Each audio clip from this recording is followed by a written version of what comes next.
हबीब अकरम ने पाकिस्तान के मौजूदा हालात और इलेक्शन में तवातल के ऊपर खूबसूरत अंदाज में बात करते हुए लिखा। पाकिस्तान के नामवर सहाफी बात कर रहे थे तो कहने लगे, दस्तूर में साफ साफ लिखा है किसी भी सूबाई इलेक्शन की तहलील के बाद 90 दिन में इलेक्शन होने हैं। फिर भी दुनिया के सामने पीडीएम और पीपल्स पार्टी वाले इस वाज़े हुक्म को ना मानने की दलील देते हैं। सुप्रीम कोर्ट दस्तूर में लिखा हुआ है, हुक्म फैसले की सूरत में सेंस देता है तो जजों को मलाहियां सुनना पड़ती हैं। हैरत अंगेज बात है, कुछ लोग इस पर भी यकीन करते हैं कि 2 सूबों में इलेक्शन जरूरी नहीं। हुकूमत एक तरफ खुद का जमहूरी होने का दावा करती है, फिर अपने वसाइल के जोर पर इतने जोरदार तरीके से जमहूरियत के बुनियादी जुज के खिलाफ बात भी करती है। दिल में कई वसवसे पैदा होते हैं और ये सोच आती है कि कहीं हम ही तो गलत नहीं। महर बुहारी पढ़ी लिखी खातून है जिनके दिल में दस्तूर की हाकमियत के हवाले से कोई वसवसा जगह नहीं बना सकता। अलबत्ता सियासतदानों का मजमुआ इस वक्त वफाकी हुकूमत में बराजमान है, वो जरूर दाद का मुस्तहिक है, इसलिए कि रियासती वसाइल के जोर पर सूरज की तरह रोशन हकीकत को भी धुंधला कर दिया है। पाकिस्तान में क्या, दुनिया में कोई शख्स जो हमारे दस्तूर को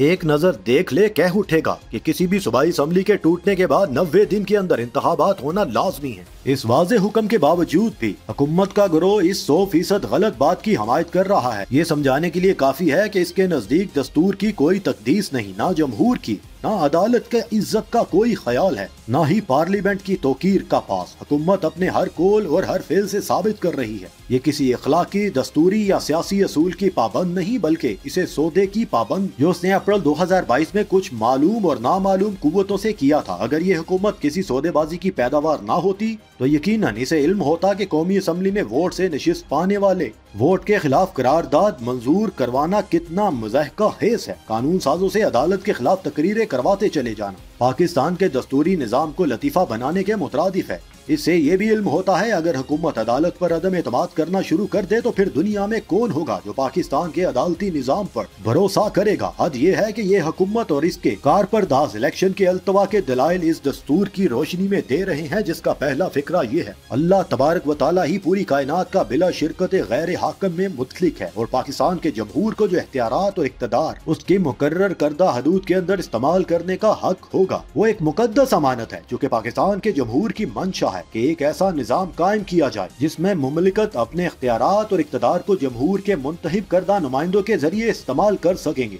जिस आइन की इब्तदाई लाइनें ही रियासत और रियासत के जमहूर के ताबिया रखने के बारे में बता रही हैं, इस आइन में इलेक्शन से इनकार दरियाफ्त कर लेना जिस तरह की सलाहियत का तकाजा करता है वो सिर्फ मौजूदा हुकूमत का ही खासा है। आम आदमी इतनी बड़ी बददयानती का इर्तिकाब करने से कासिर है। पाकिस्तान जैसे जवाल पजीर मुल्कों की बदकिस्मती होती है कि उनके ऊपर ऐसे लोग हुक्मरान होते हैं जो हकायक का सामना नहीं कर सकते, बल्कि अपने तसव्वुर में बनाए दुश्मनों पर फतह पाकर जश्न मनाते हैं या बदहजमी की बदौलत देखे जाने वाले ख्वाबों को हकीकत मानकर अपनी हिकमत अमली तरतीब देते हैं। मसलन इमरान खान जनरल फैज को चीफ ऑफ आर्मी स्टाफ बना देंगे और वो मुस्लिम लीग नून का सफाया कर देंगे। ये एक तस्वुर था जिसमें पहले किसी शख्स को किसी ओहदे पर तरक्की दी गई, फिर उसके जरिए खुद को हारते हुए देखा, फिर उसके खिलाफ सचमुच लड़ाई छेड़ दी गई, फिर तस्वुर में ही उस पर फतह पा ली गई। आंख खुली तो पता चला कि फैज हमीद थे ना कोई मुस्लिम लीग नून खत्म कर रहा था। नतीजा ये निकला, आज उसी असम्बली से इलेक्शन के खिलाफ करारदादें पास हो रही हैं जिसे कल तक जाली और धांधली की पैदावार करार दिया जाता था।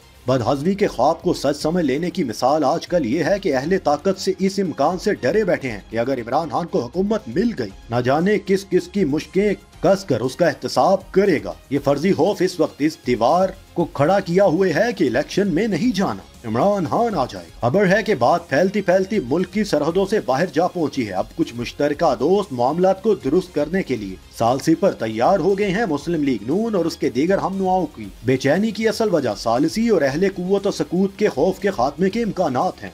2 सूबों के इलेक्शन होंगे या नहीं, इस सवाल का जवाब इसके बावजूद गैर यकीनी है कि लाहौर हाई कोर्ट का 1 रुकनी और सुप्रीम कोर्ट का सह रुकनी बेंच इस बारे में फैसला दे चुके हैं। असूली तौर पर इसके बाद इलेक्शन के हवाले से कोई रुकावट नहीं होनी चाहिए, लेकिन इस बारे में भाम की एक वजह हमारे मुंसफों की बाहमी इख्तलाफ है। बात नाजुक मुकाम पर आ गई है, इसलिए एहतियात से ये सवाल रखना चाहिए, आखिर क्यों हुकूमत ये तवक्को लगाए बैठी है अगर फलां जज साहब किसी बेंच का हिस्सा हो तो फिर दस्तूर में से असम्बली टूटने के 90 दिन बाद लाजमी इलेक्शन वाली शिक ही ताकन कर देंगे। यानी कि नजरिया जरूरत, मुआफी माय लॉर्ड, मुआफी चाहते हैं। इतनी अर्ज ये बंदा आजिज जनाबे जस्टिस फाइज ईसा और जनाबे जस्टिस मंसूर अली शाह की खिदमत में करना चाहता है कि जज के सामने पेश आने वाले मुकदमात बैक वक्त उसकी कानूनी महारत और इंसाफ पसंदी का इम्तहान होता है।